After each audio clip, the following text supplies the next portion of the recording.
I feel like a television broadcaster. Good morning, everyone, and thank you for joining us. It's the 10th annual Connect Women Conference, and I'm Natalie Perchitko. I had to actually look at my notes to remind myself what I was to say next. I'm Natalie Perchitko, the proud CEO of the Whitby Chamber of Commerce. The Whitby Chamber of Commerce respectfully honors the knowledge and understanding that we are on the Treaty of Traditional Territory of the Mississaugas of Scugog Island, First Nation of the Mississauga Nation. May we respectfully honor the knowledge and understanding of the Indigenous stewards of these ancestral lands and ensure that the voices of the First Peoples are represented in our collections, programs, and services. Wow, last March we had close to 300 attendees, and it was our last large in-person event. And as we developed the 2021 theme, we thought it was suitable to look forward, leverage things like our history, our growth, and learn from one another. It's a great theme, but for kicking off 2021, it's even more poignant. First and foremost, I'd like to give a big round of applause to our new presenting sponsors, Trafalgar Castle School and Tuco Design Build. I know you can't really applaud, but boy, I wish I could hear you. Please take time today to thank our generous sponsors, without whom we wouldn't be able to host this level of programming. And please make sure you stop by their booths, learn about their businesses, and thank them for their support, and learn about one another as you're networking throughout the day. Today we have a valuable, jam-packed agenda, and although I can't look out into the audience and see the strength of our business community in you, there are still very many new and familiar faces in the room. Please make sure you take advantage of this opportunity to grow your network and build some valuable relationships through the tools provided today. So before we get to our awesome lineup, I'd like to share a few housekeeping notes. We've pre-taped some of our content today, and we learned this from our last virtual conference, the Business Summit. Sometimes technical hiccups can cause quite an impact. So our speakers are actually here. They're in the virtual room. Chat, ask questions, engage them during their presentation, and for sure they're going to pop up at the end of their speaking time, and we're going to chat with them in person. So you can hold on to your questions then as well. Hopin's a pretty cool product, but here are some things to make note of this virtual space. To navigate the different areas of the virtual venue, simply click the tabs on the left-hand side of your screen. Engage with others in the chat on the right. And get the most out of today by leveraging your electronic program to learn more about our agenda. It's on the reception page and you can scroll down, or we'll put the link again into the chat. And read up on our speakers and again on our tremendous sponsors. And please share your experience, take photos, take screen grabs, and share using the hashtag ConnectWomen2021. We have many event sponsors without whom we would not be able to deliver this amazing programming. As I mentioned before, presenting sponsors, Trafalgar Castle and Tuco Design Build. Our panel sponsor is Microage Peterborough Whitby. Our powerhouse sponsor is PGL Environmental Consultants. Our breakout session sponsors are Mason Bennett John Cox, and our coffee break sponsor this afternoon, brought to you by McCann Insurance Brokers. And of course, I'd always like to give a shout out to our AV team, Livewire Media Productions. They're the ones behind the scenes to make this all look good and flow as they should, and they push the buttons because no one needs Natalie to do any of that. Today, we are joined by 16 exhibitors as part of our virtual marketplace. I encourage you to connect with these local businesses today by visiting them throughout the day, and you can find them by going to the Expo tab. And don't forget, the Chamber team went shopping. There is $450 of a dinner for a week to win. You just have to go in and register for this contest. Each ticket costs $20, and the team would be very happy to point you in the right direction and encourage you to purchase because you're helping not just the Chamber, but our local business people as well. So it's now my pleasure to introduce our first panel of the day, and we thought this discussion was extremely timely given the current climate. The long-term impacts of COVID-19 on women in the workforce remains unknown. However, with women's labor force participation at a record low, decades of progress towards gender equality are at stake. The Ontario Chamber of Commerce strongly believes this is not only a watershed moment for women, but for Ontario's economy and society more broadly. as women's participation in the labor market is preconditioned to its fulsome economic recovery and prosperity. Our panelists are here to discuss this challenge, and they are Dr. Wendy Cukier from Ryerson University, Claudia Dessanti, Ontario Chamber of Commerce, our very own proud Whitby Chamber members, Amelia Yiu from Elm Law, and Shirin Mandani from GrantX, who will moderate. Welcome to the stage for our She-Covery panel. Thanks, everyone. Enjoy the day.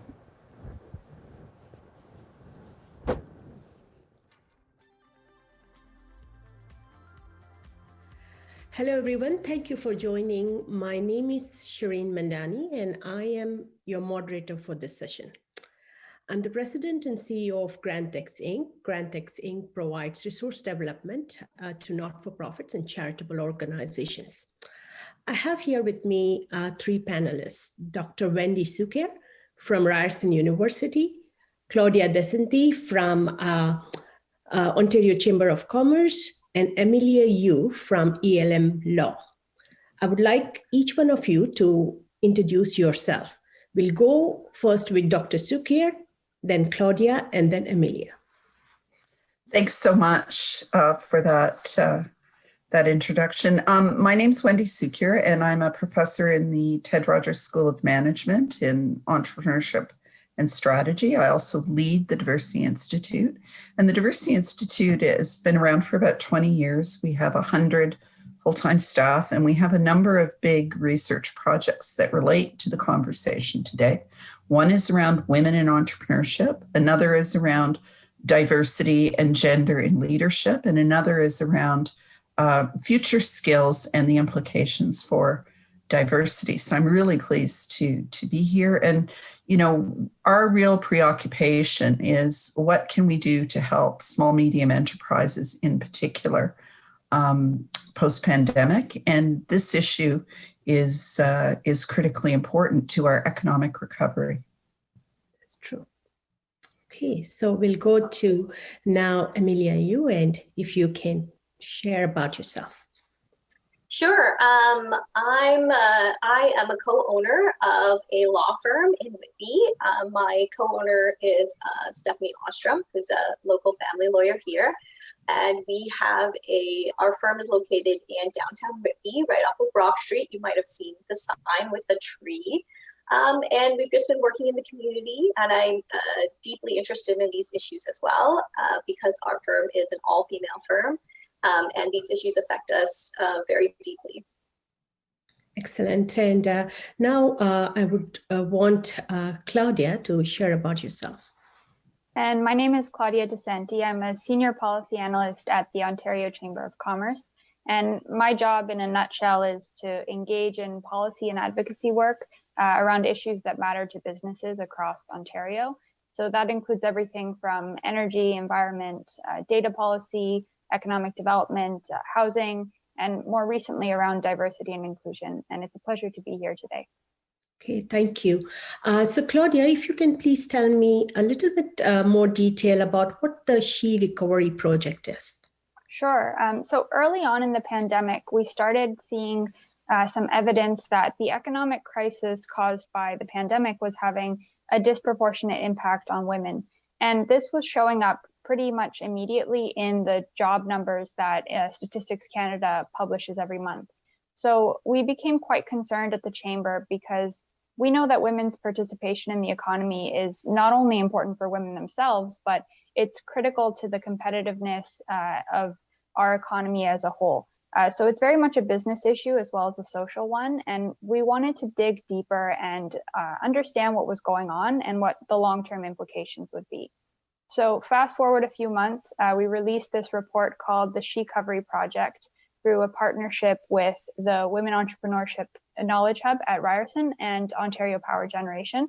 We released it in September. And our research found that back in last March, women between the ages of 25 and 54 in Ontario lost more than twice as many jobs as men in that same age group. And at one point, women's labor force participation rate reached a record low of 30 years in Canada. So we also know that women entrepreneurs, on average, reported losing more contracts and customers due to COVID-19, and they were more likely to lay off staff and even close their doors permanently. And we also found that the economic impacts were most severe for groups of women that were on average more economically disadvantaged pre-pandemic. So that includes low-income women, racialized, indigenous, immigrant women, women with disabilities, transgender identifying women, and so on. So there's an important intersectionality component as well that's really important to think about when we look at the solutions. And we also look at the reasons for this. So there are three main reasons, and all of these are pre-existing issues that COVID-19 has amplified. The first is that women tend to be overrepresented in service sector jobs. They work more in retail, restaurants, and hospitality, for example, than men. And these jobs were more exposed to layoffs because of the government-imposed restrictions to stem the transmission of the virus. And these occupations also tend to pay less on average. Just to put this into perspective, women in Ontario account for just 7% of jobs in the skilled trades, just 20% in technology, about 25% in natural and applied sciences. So they're very underrepresented in certain sectors and over in others. The second reason we found was that women tend to take on an outsized share of childcare and domestic work that is unpaid. And so when schools closed, many women had to cut back on their working hours in order to take care of these family responsibilities. Not only childcare, but also elderly care, because a lot of families took seniors out of long-term care homes to protect them from the virus. So again, that's extra work that fell mostly on women. And the third challenge, something that Dr. Cukier can speak to better than I, is for women entrepreneurs, their businesses tend to be they face unique challenges. So their businesses tend to be newer, smaller, and less well-financed, and again, concentrated in those sectors that were hit harder by the pandemic on average. So those are the challenges that we identified, and the bulk of our report is focused on the solutions. So we're really trying to provide practical recommendations to government to support women's economic recovery, or the She-Covery, as we call it. And the recommendations fit within 5 categories: leadership and accountability, childcare, workforce development, women entrepreneurship, and flexible work. So I won't go into a ton of detail about the solutions now, but I would encourage anyone who's interested in those ideas to engage with the report on our website, occ.ca, and work with us and send us any questions or comments you have, because it's definitely an ongoing conversation that we need to keep alive, both within the business community and with government as well. Thank you so much. That's very interesting. I would like to ask Dr. Cukier, what are some of the unique challenges faced by women entrepreneurs in Ontario, and how has that pandemic affected them? It's a great question. And Claudia sort of hit on some of the topics, but I'll dig in a bit more deeply. So many of the issues that women entrepreneurs face in Ontario and in fact across Canada have to do with the structure of entrepreneurship. So when we look at, for example, women majority ownership of small, medium enterprises, which are incorporated, which have employees, we see that women account for about 16% of SMEs with employees. And a lot of government programs are targeting incorporated businesses with employees. But if you look at self-employment, women account for 38% of self-employed entrepreneurs. And they're often in services, they're often in areas that are not a focus for government programs. But to put it in perspective, there are about 100,000 or so women who own small, medium enterprises. There are 1 million women in Canada who are self-employed. And yet all of the resources, all of the programs are really targeting SMEs and using that as the definition. Similarly, we know that women are more likely to be in services. They're more likely to be in professional services. They're more likely to be in healthcare. They're more likely to be in educational services. They're not as likely to be in technology or construction or manufacturing. most of the government programs, most of the discussion around economic growth and innovation tends to focus on those tech companies and companies in manufacturing. And this is very true. I did come across some of the women who have language barriers. They absolutely do not know where the resources are. And apart from that, there is also women such as hairstylists or home cooks or somebody who's operating like a dress designer from home. These are the women who have severely faced challenges and are also not aware about the resources. So what you're saying is a very good perspective that, we need to sort of help these women who are falling into the marginalized brackets and also who are of visible minority groups. My next question is to Amelia. Amelia, from your personal experience, why your law firm took an approach to recognize both talent and motherhood? Oh, well, you have to understand from our perspective that we're coming from a context of the legal profession. And in the legal profession, most private law firms have models that include billable hour targets. So that means that in order to remain employed, you have to hit a certain number of billable hours per year in order for the firm to consider you to be profitable. So what Stephanie and I did was take that model and turn it on its head. We took the power and put it back into the hands of the individual lawyers so that they get to choose how many billable hours they want to hit, and we compensate them accordingly. So that means that they have all the power of a sole practitioner without the headaches of having to run a business or worry about marketing. And that gives a lot of our lawyers the flexibility that they need to have a home life and to have that work-life balance. So some of our lawyers leave at 4 o'clock every day to pick up their kids from daycare. And some of them decide they only want to work a 4-day work week. We give the power back to them. And in addition, they have the added benefit of not having to worry about who's going to take care of their files when they're on maternity leave or they go on vacation. There's a competent other lawyer there to take care of their files and their clients. Right. This is very interesting.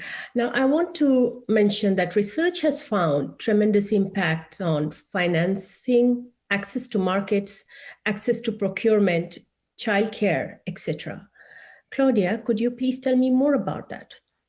Sure. So these hurdles, it's important to note that they're true for most business owners. For most small businesses, things like financing and growing a small business is very challenging.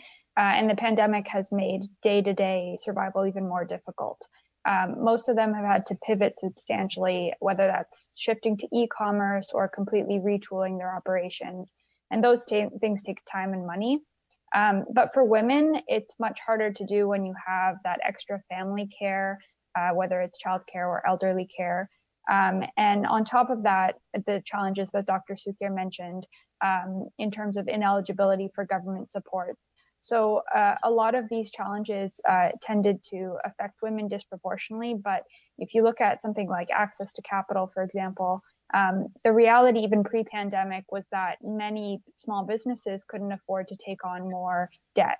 And then in November, one survey found that about half of small businesses said they couldn't take out another loan. So a lot of the programs that are available to help small businesses with their financing challenges, for example, aren't quite reflective of the reality on the ground for operating a small business.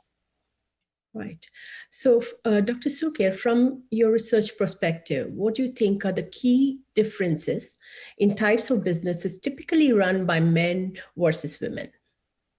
So I want to, before I talk about that, I want to pick up on something Claudia said.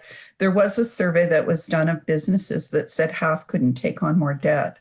The Black Business Professional Association did the same survey. 96% of its members couldn't take on more debt. In fact, just picking up on your earlier comment about immigrant, racialized, and other entrepreneurs, we know that the barriers are even higher. And what that study showed is that Black entrepreneurs were twice as likely to be affected by COVID, half as likely to be able to access support. So I think it's an important thing to continually recognize that all women entrepreneurs, for example, are not alike. But what we see, as I mentioned earlier, is women entrepreneurs tend to be more in services, less technology. But it's also important to recognize that those structural differences, while important, don't explain all of the story. And we know that women face more barriers when they go to seek financing. We know that they're often, the stereotypes of what an entrepreneur is so male dominated, so tied to technology, that women face bias at every level. And, you know, there's research that shows a woman can go to a venture capitalist with the same pitch as a man. They've done experiments, man, woman, same business. The man gets different questions, and women are 1/4 as likely to be funded by VCs. So we have to recognize there are some real barriers baked in to the system as well. But the industries that women are more likely to be in are the industries hardest hit by COVID. Interesting. So Amelia, how would you perceive the glass ceiling, especially relating it to Dr. Cukier's point of view? So for us, I have to speak from my own personal viewpoint, but really the glass ceiling for us is with respect to the structure of the legal profession and the way that it's been for decades really hasn't changed. So the glass ceiling to me is something that you see when you look up, you can see the sky. You can see that perhaps you could reach the sky, but when you finally get up there, you realize there's a pane of glass in between you and your goal. And so a lot of the times we women in lawyers and law firms think that we can reach some height, and we're sold a bill of goods that we can, but they've baked in, as Dr. Cukier says, all these impediments to getting there. One of the things that has recently been written about is a Globe article about just the huge wage gap between women lawyers and their male counterparts. And in addition to that, as a really tangible example of that glass ceiling, or the way that it's perceived, is just a few years ago, the Ontario Court of Appeal had 2 robing rooms, one for men barristers and one for women barristers.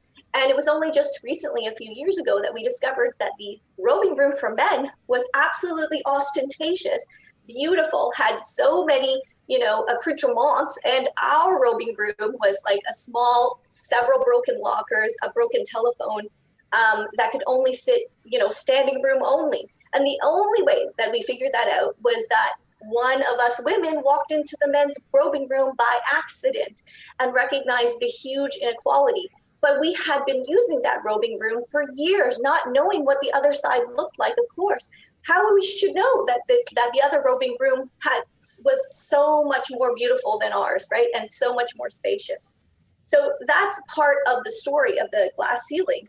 And many women lawyers leave private practice for the very reason that they don't think they'll ever be able to reach leadership roles. And they're statistically 100% correct that they will not be able to. And it's much easier to meet those huge billable targets if you have someone at home managing your household, right? Which many of my male colleagues do have. So the decision making from the top it has to be more diverse in order for this to have any change. The only positive thing I can say is that, we women who are opening up our own firms now, these will be the firms of the future. And our structures that we put in place now are going to be in place for future generations, I hope, and will make that change that we've all really wanted to see. Right. We are in 2021 and still we are facing challenges of walking in the sticky floor and the glass ceilings. But as you mentioned, the future looks bright. So let's hope for that. I would like to ask about the resources now. Now, what kind of resources are available for women-owned business in Ontario? And Claudia, if you can tell more about it. Absolutely. Just quickly before I get to resources, I want to echo everything Amelia said and also encourage people to look at the Globe and Mail research that Robin Doolittle is doing, collecting a lot of great data about the wage gap. And I think from our perspective at the Chamber, data and understanding the challenge better is really important as a first step. And part of our report focuses on leadership and accountability, and a big piece of that is setting targets. So you need to know where we are in order to understand how we need to set those objectives to overcome them. But to answer your question about resources, there's a ton of great stuff available in Ontario. The first two places that I'd really encourage women to check out are the Women Entrepreneurship Knowledge Hub I mentioned earlier, wekh.ca. You'll find a lot of great research, but also links to programs and resources that can directly support you, as well as the YWCA. You can search for your local chapter and see what's available to you. But aside from those two, the report lists a number of specific programs that might be of interest. So the Business Development Bank of Canada, has a Women in Technology Venture Fund. It's great venture capital for tech-owned, women-owned businesses, but again, that's specific to tech. There's also WeHub that provides entrepreneurial training and opportunities to test products with focus on low-income women and racialized immigrant and refugee women.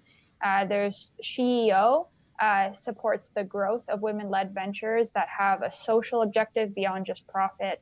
The Black Business Professional Association has a great new program that provides entrepreneurial training with very practical strategies for women, and tons more beyond that. So there's more in the report as well, and programs keep being rolled out. So there's definitely a lot to tap into.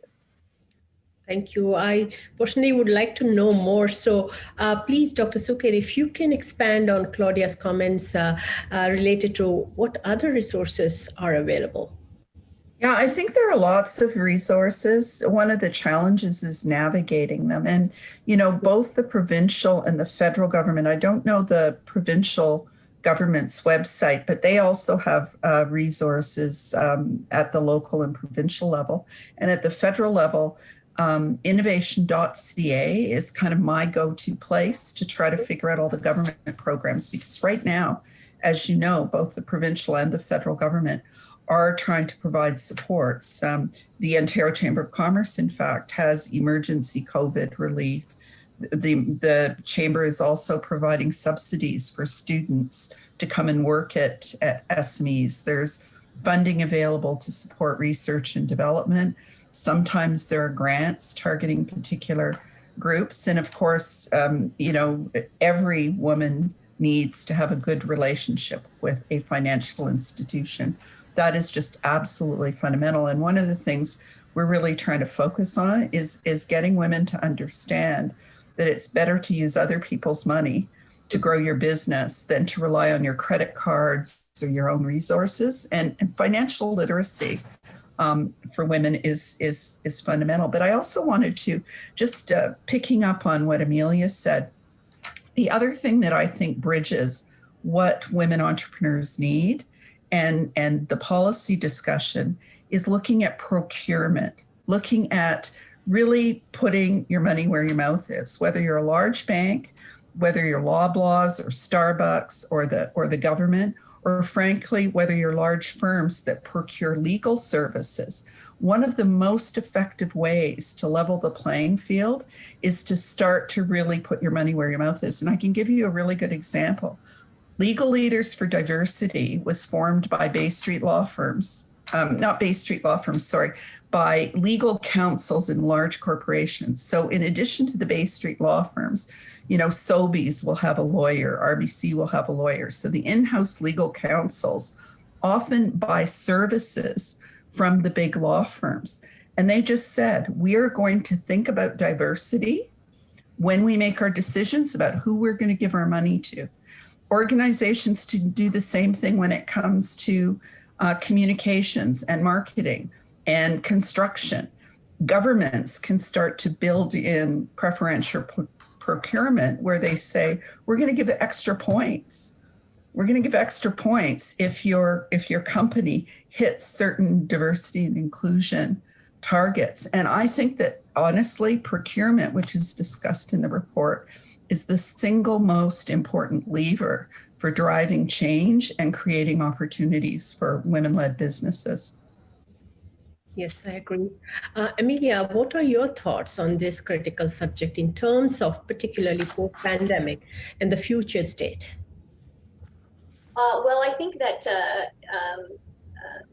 Dr. Cukier is right about the putting your money where your mouth is, and making diversity and making hiring the right people a priority for you.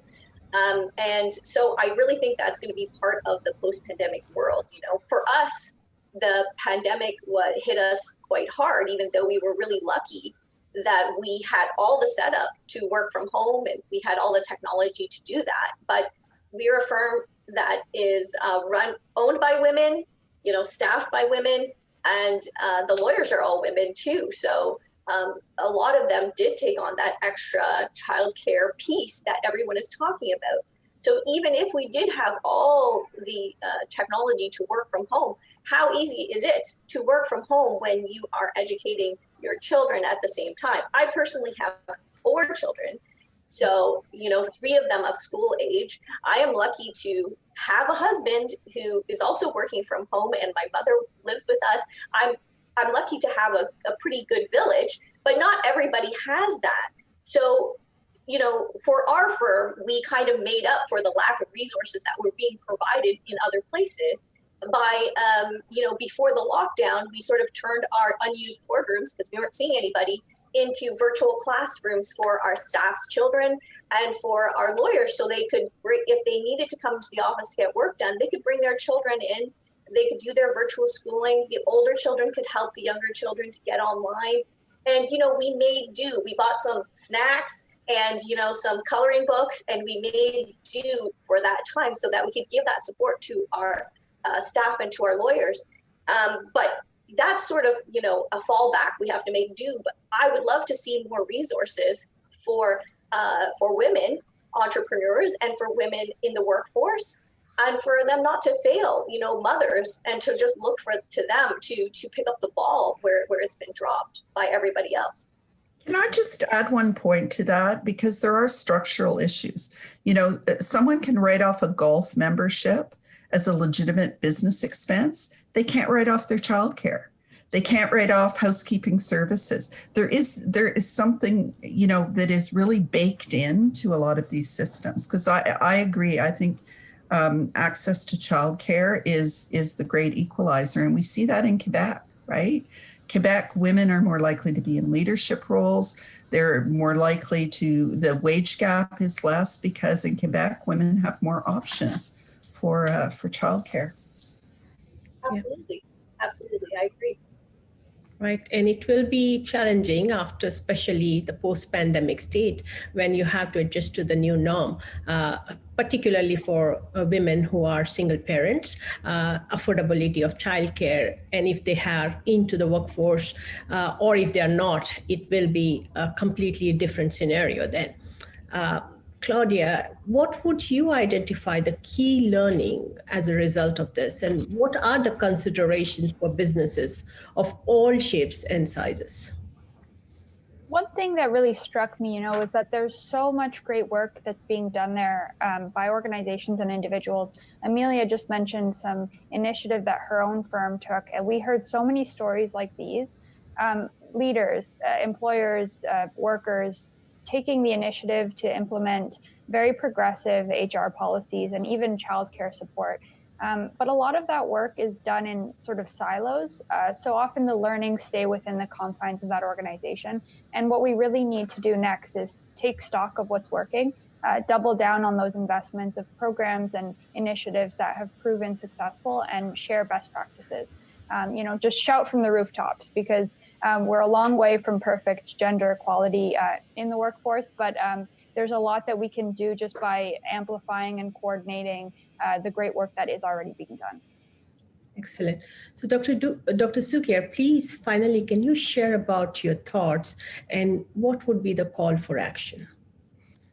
Thanks very much for that. So I think in addition to all of the things that we've talked about, there's no question the pandemic's been devastating, but it has also sparked certain kinds of innovation.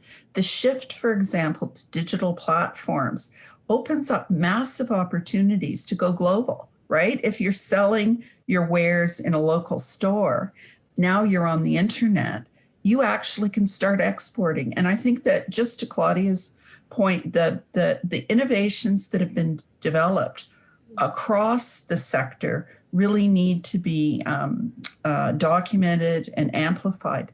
I think in addition to the things that we've already talked about, one of the big gaps for women, I mentioned financial literacy, but digital skills are also increasingly important no matter what you're doing.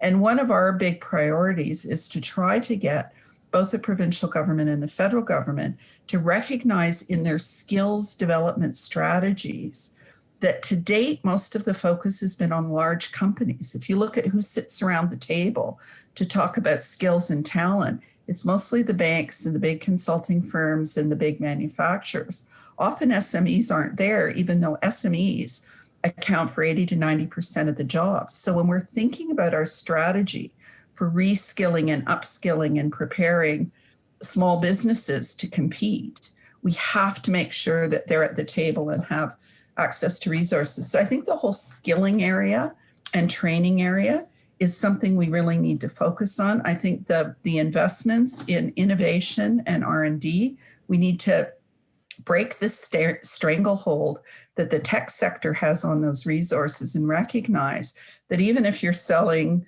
jam, you probably need a digital platform. You probably have the potential to export and to grow. And we have to make sure that there's more equality among sectors, because if we create more equality among sectors, we'll create more equality for women. And I think as well, finally, we also need to recognize when we're developing business supports and incubators and so on, that women entrepreneurs need different things. And that comes out really clearly in the research. Because of our socialization, because of the stereotypes, women often lack the confidence and the role models and the mentoring and the sponsoring and the supports they need to succeed. And we have to recognize those gaps and design programs to fill them.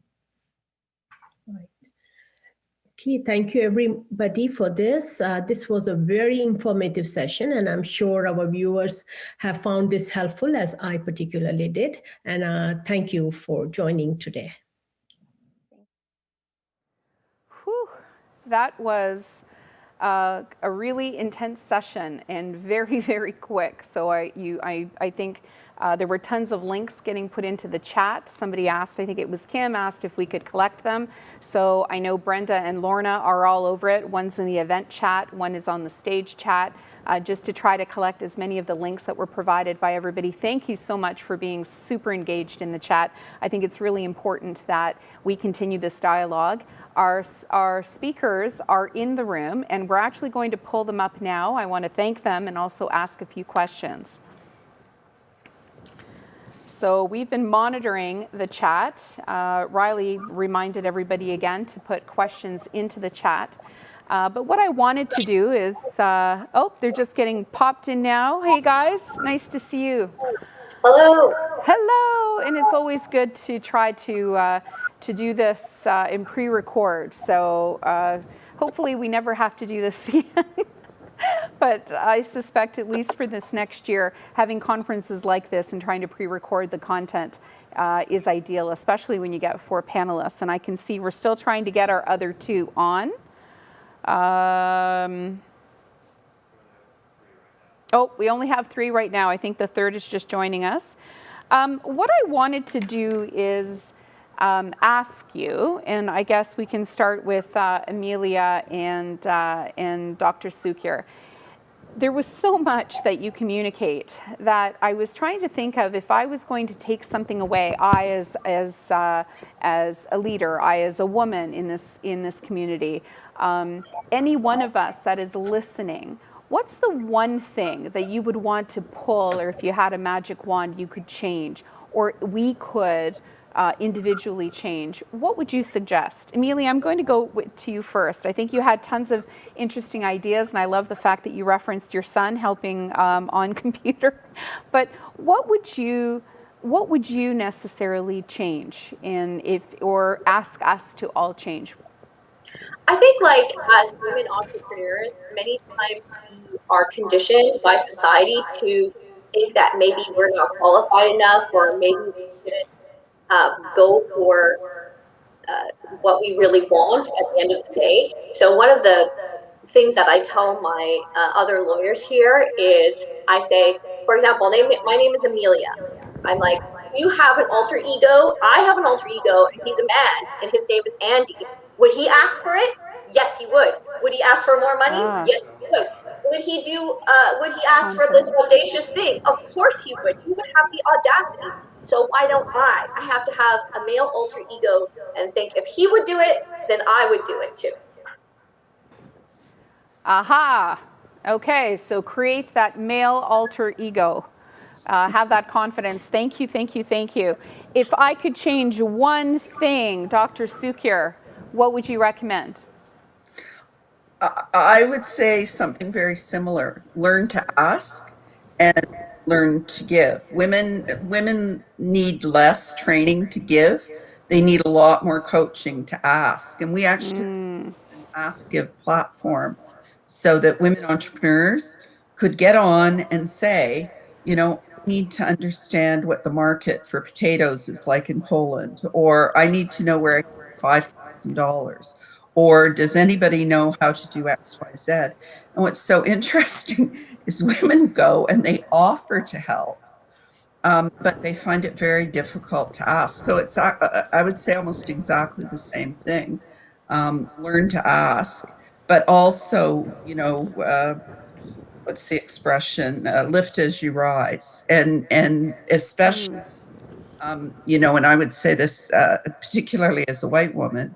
We're still facing barriers, but not nearly as many barriers as newcomer women, Black women, racialized women, and women in lower income groups, women with disabilities, and so on. And we have to make sure that we're not just, you know, replacing white men with white women. So I think that intersectional lens is super important, and we have to constantly ask ourselves who's not at the table. Okay. Learn to ask and lift as you rise. I want to type, but I think I'll be a little too noisy if I'm up here typing at the same time. I think we're still missing our moderator, so while they're working on that, I did want to make sure that Claudia had the opportunity to answer as well. Thank you, Natalie. Yeah, it's always hard to ask me to pick one thing, so I'll do my best, but there's so many factors, and it's kind of a chain reaction with women. It starts with socialization at a very young age, and it goes all the way to throughout their careers. So I think that's part of the problem. And what I would say to employers and unions and post-secondaries is, don't feel like you have to boil the ocean. You can start with a very small program. You can start by just asking women in your workforce or in your community, what are the challenges facing. It can seem very daunting and overwhelming, I think, for different stakeholders to feel like tomorrow they have to be diverse and inclusive, but it all starts with incremental steps. So I think don't be afraid to just start tackling the problem within your own organization. Thank you. So the chat really responded very quickly as the four of you were chatting, you know, financial literacy, innovation, creativity, mentorship.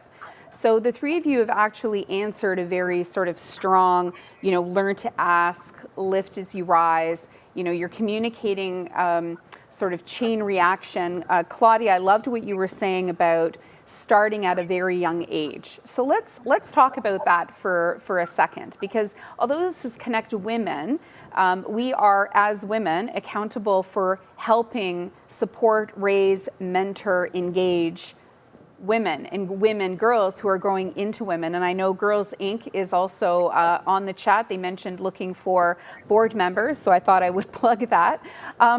But what can we do, whether we are mothers or we're not? Let's talk about that for a little bit. Talk about, I think Dr. Cukier mentioned equality, to make sure we're not replacing white men with white women.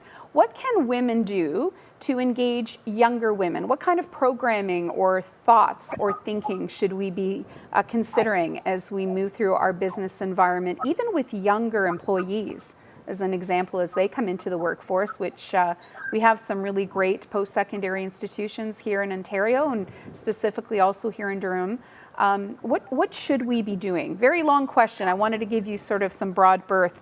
Amelia, I'm going to start with you. You mentioned raising an 11-year-old boy, but let's talk about what that might mean for you as a woman and a mother.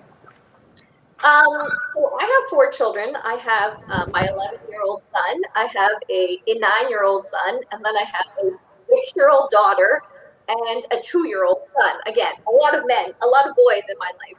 I think the important thing for us as mothers when we have little boys is to also put the focus on them as well. Not to put everything on our daughters to make the change that really is required, but to talk to our sons that about watching out and standing up for women. So that's part of it. In my practice, I have a lot of younger women working. If you go to our website, you can see Shirin that missing permanently? And part of it is making sure that you are feeding not only their mind in terms of the law and what they need to do for their career, but feeding that other part of them, which is really, you recognize the hesitation in them, and feeding their confidence level so that they feel like they're worthy to ask, they are empowered to do things, and that they feel the strength that comes from being an expert and be confident in that. So part of it is working on both of those things, right? As a mentor. Wow, and a lawyer, and an entrepreneur. I feel very lazy, Amelia, every time you remind me of 4 children, and so young as well. So thank you for that insight. So let's not forget the boys that we are raising, and I'm noticing a lot of chat. Dr. Cukier, one of the women in our chat was thanking you for pointing out the difference in Quebec as an example with respect to childcare costs and making them a business expense. Let's talk about that for a minute. So can you speak a little bit more about that specifically and what perhaps businesses here in Ontario should do to turn the tides? Is it policy as an example? Yeah. I think that the situation in Quebec is basically a decision that was made by the provincial government to make public childcare affordable and accessible. So there's a policy dimension to this for sure, both in terms of the availability of public childcare as well as looking at allowable tax deductions, because I don't think there are any women on the call today who don't see that COVID has disrupted their lives immensely, and even for women like me who don't have who have empty nesters, there's still a lot of household related duties that have increased dramatically with COVID. And as a consultant, I don't understand why I can't write off those expenses if I can write off a golf membership if I golfed, which I don't. So I think there's the policy level that really has to be well understood. I think there's also the advocacy level, and that's why I was so proud that that Claudia's boss, Rocco Rossi, who's the CEO of the Ontario Chamber of Commerce, said childcare is an economic issue, not a women's issue. I think that's a really important thing for all employers to recognize, that it's not just about what they do within their organizations. It's also how they advocate on behalf of their women employees or the parents who are employees generally. And then, of course, some organizations, and Amelia's is one, are especially during this time supporting childcare on premises, being more flexible with the parents who work for them, understanding that there are going to be kids on the Zoom calls, and that's, that's the way it's going to be. I have cats and dogs that often, pop in and out. But so I think there's also a sort of cultural shift that we need to see in corporations to make them more parent friendly. So parents working there don't feel that, having kids is a big embarrassment or a burden. And the more leaders, especially male men who are leaders, talk about their own challenges with their kids and their families and so on, the more that becomes normalized. The more men who take parental leave, that becomes normalized. So I think there are cultural shifts we need within organizations as well as concrete policies. And it's a perfect segue over to our policy and advocacy goddess. Can we chat about that for a second in terms of members listening that are part of a chamber or board of trade, or hopefully part of the Whitby Chamber of Commerce? We do advocacy. We attend Canadian Chamber of Commerce AGMs, the Ontario Chamber of Commerce AGM, which is coming up. Claudia, what could we be thinking about from a policy perspective that the businesses could help support making some of these cultural shifts, even if it's baby steps?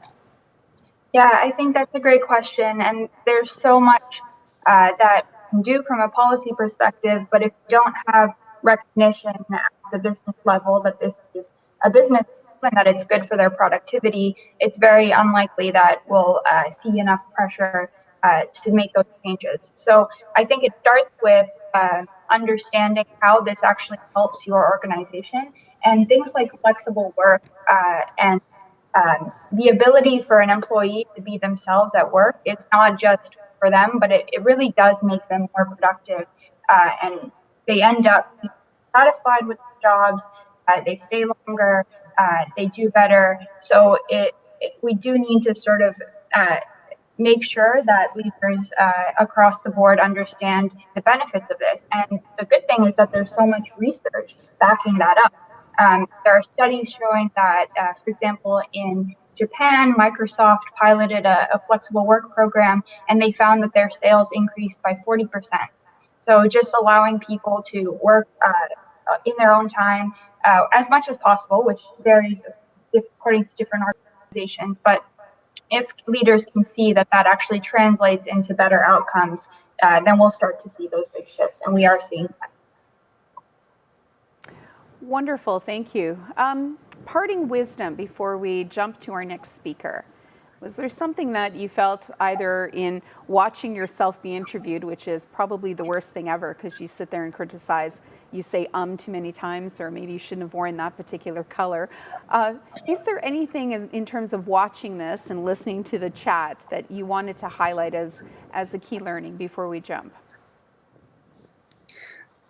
I'll add something. And I think the Fredericton Chamber of Commerce is signed on, and I know it's not necessarily the easiest thing for all businesses, but the federal government has launched the 50-30 challenge, which is basically an aspirational commitment to achieving gender equity or parity, as well as increased representation in leadership roles in organizations. And I actually think those sorts of things, whether it's that or the 30% club or signing up for Black North, I think that getting more organizations of all sizes to really state their commitments around gender equality and making more inclusive workplaces is super important. And I popped the link in the chat box. I know they're looking for 1,000 organizations to be signed up by Monday. Thank you. I just put into the chat, I am proud to have signed the Black North Pledge, and our DEI committee has made a commitment to working with Black North. In fact, they just presented at our last event for our Black History Month. Amelia, any parting thoughts?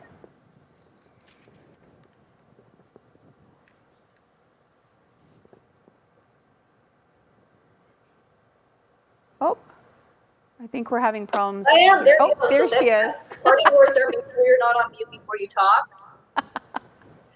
I said I bounce up and down a lot when I'm excited about a point, so that's probably not a good idea on a Zoom call.